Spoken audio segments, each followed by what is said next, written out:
बज्जात औरत, शर्म नहीं आती तुझे मुझे मना करते हुए? तेरी हिम्मत कैसे होती है मुझे मना करने की? हर रात यही नखरे करती है।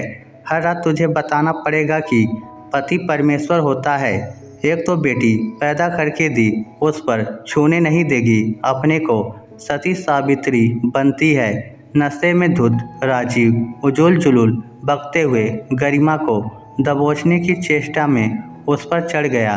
गरिमा की गर्दन पर शिकंजा कसते हुए बोला, यार दोस्तों के साथ तो खूब ही करती है और पति के पास आते ही रोनी सूरत बना लेती है।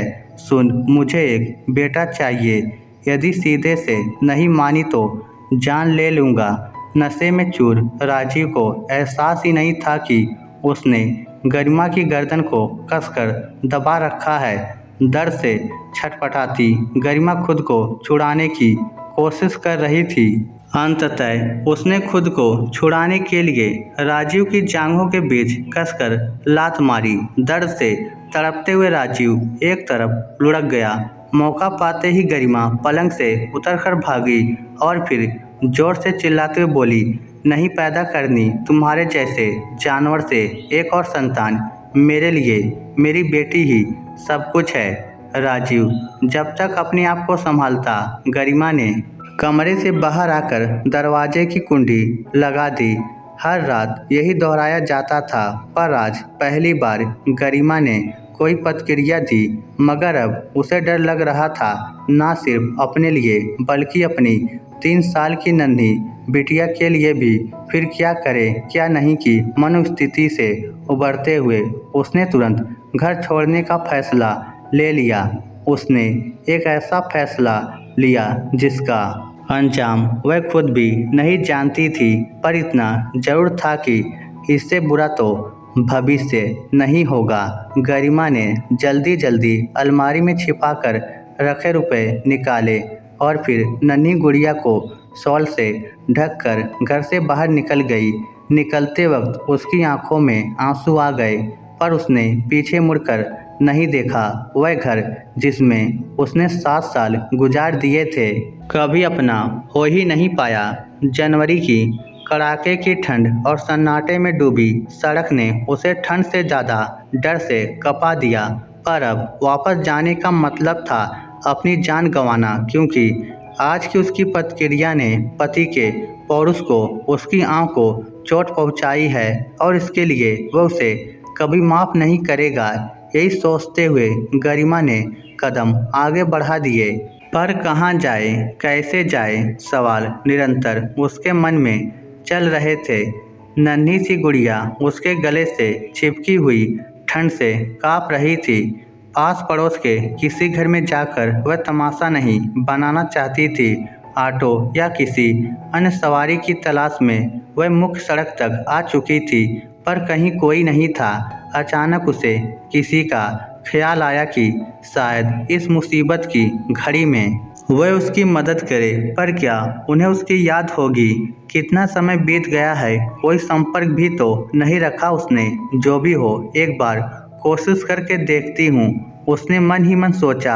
आसपास कोई बूथ न देख गरिमा थोड़ा आगे बढ़ गई। मोड़ पर ही एक निजी अस्पताल था, शायद वहाँ से फ़ोन कर सके। सामने लगे साइन बोर्ड को देखकर गरिमा ने आश्वस्त होकर तेजी से अपने कदम उस ओर बढ़ा दिए, पर किसी ने फ़ोन नहीं करने दिया, या दीपक जी ने फ़ोन नहीं उठाया तो रात भी तो कितनी हो गई है। ये सब सोचते हुए गरिमा ने अस्पताल में प्रवेश किया।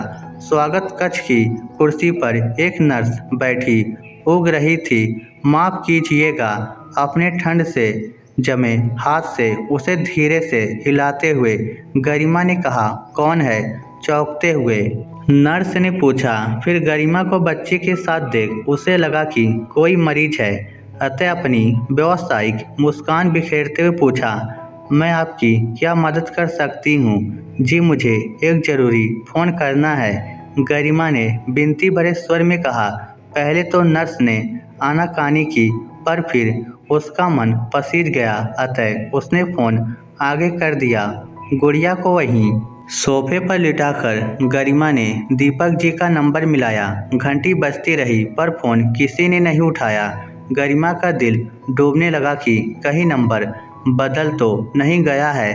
अब कैसे वह बचाएगी खुद को और इस नन्ही सी जान को। उसने एक बार फिर से नंबर मिलाया।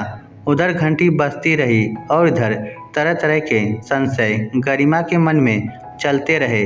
निराश होकर वह रिसीवर रखने ही वाली थी कि दूसरी तरफ से वही जानी पहचानी आवाज़ आई। हेलो। गरिमा सोच में पड़ गई कि बोले या नहीं। तभी फिर हेलो की आवाज़ ने उसकी तंद्रा तोड़ी तो उसने धीरे से कहा, मैं गरिमा। तुमने इतनी रात गए फ़ोन किया और वह भी अनजान नंबर से। सब ठीक तो है? तुम कैसी हो? गुड़िया कैसी है? राजीव जी कहाँ हैं? ढेरों सवाल दीपक ने एक ही सांस में पूछ डाले। जी मैं जीवन ज्योति अस्पताल में हूँ। क्या आप अभी यहाँ आ सकते हैं? गरिमा ने रुधे गले से पूछा। हाँ मैं अभी आ रहा हूँ, तुम वहीं इंतज़ार करो, कहकर दीपक ने रिसीवर रख दिया। गरिमा ने रिसीवर रखकर नर्स से फ़ोन के भुगतान के लिए पूछा तो नर्स ने मना करते हुए कहा, मैडम आप आराम से बैठ जाइए, लगता है आप किसी हादसे का शिकार हैं। नर्स की पौनी नज़रों को अपनी गर्दन पर महसूस कर गरिमा ने गर्दन को आंचल से ढक लिया। नर्स द्वारा कॉफ़ी दिए जाने पर गरिमा चौंक गई। पी लीजिए मैडम, बहुत ठंड है, नर्स बोली। गर्म कॉफ़ी ने गरिमा को थोड़ी राहत दी। फिर वह नर्स की सहायता पर मुस्कुरा दी। इसी बीच दीपक अस्पताल पहुंच गए। आते ही उन्होंने गुड़िया के बारे में पूछा।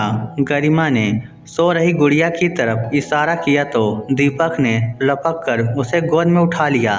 नर्स ने धीरे से दीपक को बताया कि संभवतः किसी ने गरिमा के साथ दुर्व्यवहार किया है क्योंकि इनके गले पर नीला निशान पड़ा है। नर्स को धन्यवाद देते हुए दीपक ने गुड़िया को और कसकर चिपका लिया। बाहर निकलते ही गरिमा ठंड से काँप उठी। तभी दीपक ने उसे अपनी जैकेट देते हुए कहा, पहन लो वरना ठंड लग जाएगी। गरिमा ने चुपचाप जैकेट पहन ली और उनके पीछे चल पड़ी। कार की पिछली सीट पर गुड़िया को लिटाते हुए दीपक ने गरिमा को बैठने को कहा, फिर खुद ड्राइविंग सीट पर बैठ गए। दीपक के घर पहुंचने तक दोनों खामोश रहे। कार के रुकते ही गरिमा ने गुड़िया को निकालना चाहा, पर दीपक ने उसे घर की चाबी देते हुए दरवाज़ा खोलने को कहा और फिर खुद धीरे से गुड़िया को उठा लिया। घर के अंदर आते ही उन्होंने गुड़िया को बिस्तर पर लिटाकर रजाई से ढक दिया। गरिमा ने कुछ कहना चाहा तो उसे चुप रहने का इशारा कर एक कंबल उठाया और बाहर सोफे पर लेट गए। दुविधा में खड़ी गरिमा सोच रही थी कि इतनी ठंड में घर का मालिक बाहर सोफे पर और वह उनके बिस्तर पर इतनी रात गए। वह उनसे कोई तर्क भी नहीं करना चाहती थी, इसलिए चुपचाप गुड़िया के पास लेट गई। लेटते ही उसे एहसास हुआ कि वह बुरी तरह थकी हुई है। आंखें बंद करते ही नींद ने दबोच लिया। सुबह रसोई में बर्तनों की आवाज़ से गरिमा की नींद खुल गई। बाहर निकलकर देखा दीपक चाय नाश्ते की तैयारी कर रहे थे। गरिमा शॉल ओढ़कर रसोई में आई और धीरे से बोली, आप तैयार हो जाइए, ये सब मैं कर देती हूँ, मुझे आदत है, तुम थोड़ी देर और सो लो, दीपक ने जवाब दिया। गरिमा ने अपनी भर आई आंखों से दीपक की तरफ देखा। इन आंखों के आगे वह पहले भी हार जाते थे और आज भी हार गए। फिर चुपचाप बाहर निकल गए। दीपक के तैयार होने तक गरिमा ने चाय नाश्ता तैयार कर मेज पर रख दिया। नाश्ता करते हुए दीपक ने धीरे से कहा, बरसों बाद तुम्हारे हाथ का बना नाश्ता कर रहा हूँ। और फिर चाय के साथ आंसू भी पी गए। जाते जाते गरिमा की तरफ देख बोले, मैं लंच ऑफिस में करता हूँ, तुम अपना और गुड़िया का ख्याल रखना और थोड़ी देर सो लेना। और फिर ऑफिस चले गए। दूर तक गरिमा की नज़रें उन्हें जाते हुए देखती रही, ठीक वैसे ही जैसे 3 साल पहले देखा करती थी। जब वह पड़ोसी थे तब कई बार दीपक ने गरिमा को राजीव की क्रूरता से बचाया था। इसी दौरान दोनों के दिल में एक दूसरे के प्रति कोमल भावनाएं पनपी थी, पर गरिमा को उसकी मर्यादा ने और दीपक को उसके प्यार ने कभी इजहार नहीं करने दिया, क्योंकि दीपक गरिमा की बहुत इज्जत भी करते थे। वह नहीं चाहते थे कि उनके कारण गरिमा किसी मुसीबत में फंस जाए। यही सब सोचते आंखों में भर आए आंसुओं को पोंछकर गरिमा ने दरवाज़ा बंद किया और फिर गुड़िया के पास आकर लेट गई। पता नहीं कितनी देर सोती रही। गुड़िया के रोने से नींद खुली तो देखा 11 बज रहे थे। जल्दी से उठकर उसने गुड़िया को गर्म पानी से नहलाया और फिर दूध गर्म करके दिया। बाद में पूरे घर को व्यवस्थित कर खुद नहाने गई। पहनने को कुछ नहीं मिला तो सकुचाते हुए दीपक की अलमारी से उनका ट्रैक सूट निकाल कर पहन लिया और फिर टीवी चालू कर दिया। दीपक ऑफिस तो चले आए थे, पर नन्ही गुड़िया और गरिमा का ख्याल उन्हें बार बार आ रहा था। तभी उन्हें ध्यान आया कि उन दोनों के पास तो कपड़े भी नहीं है। नई जगह गुड़िया भी तंग कर रही होगी। यही सब सोचकर उन्होंने आधे दिन की छुट्टी ली और फिर बाजार से दोनों के लिए गर्म कपड़े, खाने का सामान लेकर वह स्टोर से बाहर निकल ही रहे थे कि एक खूबसूरत गुड़िया ने उनका ध्यान अपनी तरफ आकर्षित किया, तो उन्होंने उसे भी पैक करवा लिया और फिर घर चल दिए। दरवाज़ा खोलते ही गरिमा चौंक गई। दीपक ने मुस्कुराते हुए सारा सामान नीचे रख नन्ही सी गुड़िया को खिलौने वाली गुड़िया दिखाई। गुड़िया खिलौना पाकर खुश हो गई और उसी में रम गई। दीपक ने गरिमा को सारा सामान दिखाया।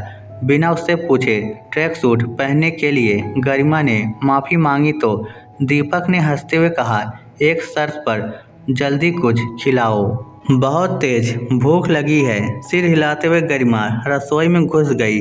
जल्दी से पुलाव और रायता बनाने लग गई। जितनी देर उसने खाना बनाया उतनी देर तक दीपक गुड़िया के साथ खेलते रहे। एक प्लेट में पुलाव और रायता लाकर उसने दीपक को दिया। खाते खाते दीपक ने एकाएक सवाल किया, और कब तक इस तरह जीना चाहती हो? इस सवाल से शक पकाई। गरिमा खामोश बैठी रही, अपने हाथ से गरिमा के मुंह में पुलाव डालते हुए दीपक ने कहा, तुम अकेली नहीं हो, मैं और गुड़िया तुम्हारे साथ हैं। मैं जानता हूँ सभी सीमाएं टूट गई होंगी, तभी तुम इतनी रात को इस तरह निकली। पत्नी होने का अर्थ गुलाम होना नहीं है। मैं तुम्हारी स्थिति का फायदा नहीं उठाना चाहता हूँ। तुम जहाँ जाना चाहो मैं तुम्हें वहाँ सुरक्षित पहुँचा दूँगा, पर अब उस नरक से निकलो। दीपक जानते थे गरिमा का अपना कहने को कोई नहीं है इस दुनिया में, वरना वह कब की इस नरक से निकल गई होती। गरिमा को दीपक की बेइंतहा चाहत का अंदाजा था और वह जानती थी कि दीपक कभी मर्यादा का उल्लंघन नहीं करेंगे। इसलिए तो वह इतनी रात गए उनके साथ बेझिझक आ गई थी। राजीव मुझे इतनी आसानी से नहीं छोड़ेंगे, सिसकते हुए गरिमा ने कहा और फिर पिछली रात घटी घटना की पूरी जानकारी दीपक को दे दी। गर्दन में पड़े नीले निशान को धीरे से सहलाते हुए दीपक की आंखों में आंसू आ गए। तुमने इतनी हिम्मत दिखाई है गरिमा, तुम एक बार फैसला कर लो। मैं हूँ तुम्हारे साथ, मैं सब संभाल लूँगा। कहते हुए गरिमा को अपनी बाहों में लेकर उस नीले निशान को चूम लिया। हाँ में सिर हिलाते हुए गरिमा ने अपनी मौन स्वीकृति दे दी और फिर दीपक के सीने पर सिर टिका दिया। अगले ही दिन अपने वकील दोस्त की मदद से दीपक ने राजीव के खिलाफ केस दायर कर दिया। सजा के डर से राजीव ने चुपचाप तलाक की रजामंदी दे दी। दीपक के सीने पर सिर रखकर रोती गरिमा का गोरा चेहरा सिंदूरी हो रहा था। आज ही दोनों ने अपने दोस्तों की मदद से रजिस्ट्रार के दफ्तर में शादी कर ली थी। निश्चिंत सी सोती गरिमा का दमकता चेहरा चूमते हुए दीपक ने धीरे से करवट ली कि गरिमा की नींद खुल गई। पूछा, क्या हुआ, कुछ चाहिए क्या? हाँ, 1 मिनट, अभी आता हूँ मैं। बोलते हुए दीपक बाहर निकल गए और फिर कुछ ही देर में वापस आ गए। उनकी गोद में गुड़िया थी, उनिदी सी। गुड़िया को दोनों के बीच सुलाते हुए उन्होंने कहा, हमारी बेटी हमारे पास सोएगी, कहीं और नहीं। दीपक की बात सुनकर नन्ही गुड़िया नींद में भी मुस्कुराने लग गई और दीपक के गले में हाथ डालकर फिर सो गई। बाप बेटी को ऐसे सोते देख गरिमा की आंखों में खुशी के आंसू आ गए। मुस्कुराते हुए उसने भी आंखें बंद कर ली। नई सुबह के स्वागत के लिए इस स्टोरी को लेकर आपकी क्या राय है, नीचे कमेंट करके हमें ज़रूर बताइएगा। धन्यवाद।